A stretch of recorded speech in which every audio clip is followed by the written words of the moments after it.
بسم اللہ الرحمن الرحیم۔ السلام علیکم اسٹوڈنٹس، آج ہم پیج نمبر 29 پر ہمارا دین پڑھیں گے۔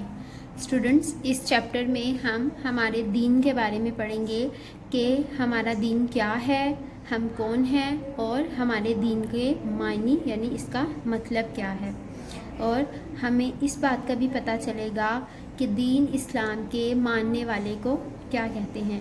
جی ہاں اسٹوڈنٹس، ہم مسلمان ہیں اور ہمارا دین اسلام ہے، اور اسلام کے ماننے والے کو ہی مسلمان کہتے ہیں، اور دین کا مطلب ہے زندگی گزارنے کا طریقہ، اور اسلام کے معنی امن اور سلامتی کے ہیں۔ چلے ریڈنگ سٹارٹ کرتے ہیں۔ ہمارا دین۔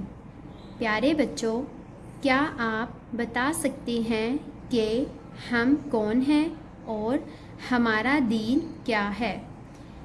ہم مسلمان ہیں اور ہمارا دین اسلام ہے۔ دین کا مطلب ہے زندگی گزارنے کا طریقہ۔ اسلام کے معنی ہیں امن اور سلامتی۔ ہمارا دین اسلام ہمیں بتاتا ہے کہ اللہ ایک ہے اور حضرت محمد صلی اللہ علیہ وآلہ وسلم اللہ تعالیٰ کے آخری رسول ہیں۔ اسلام ہمیں اچھے کام کرنے اور برے کاموں سے بچنے کی تعلیم دیتا ہے۔ اسلام کے ماننے والے کو مسلمان کہتے ہیں۔